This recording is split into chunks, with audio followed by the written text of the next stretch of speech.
आज मार्च 20 पखाल दिवस अवसर में समस्त पखाल प्रेमी भाई और भौणी मान शुभेच्छा और शुभकामना। ओडिया जीवन धन कहुवा पखाल कंसा केवल खाद्य विशेष नुहे, यह प्रति ओडिया आवेग सहित जड़ित। ओडिया पाखरे दामी रेस्टोरेंट जेते दामी खाद्य थाऊ, पखाल कंसा आगरे सबु तुच्छ। पखाल साधारण लोकों पाखरु जाई विदेश रे एवं पंचतारका होटेल रे पहुंची सारिलाणी।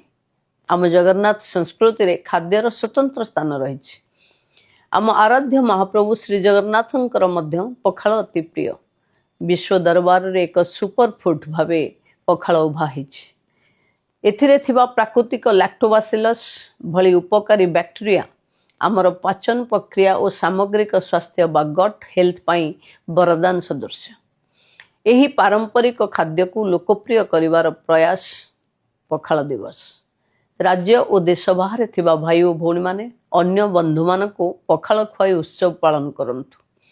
पखाल ओडिशा रे सीमित न रही विश्वर खाद्य तालिका रे शीर्ष रे रहू। आपण मानकु पुणी थरे पखाल दिवस रो अभिनंदन। जय जगन्नाथ।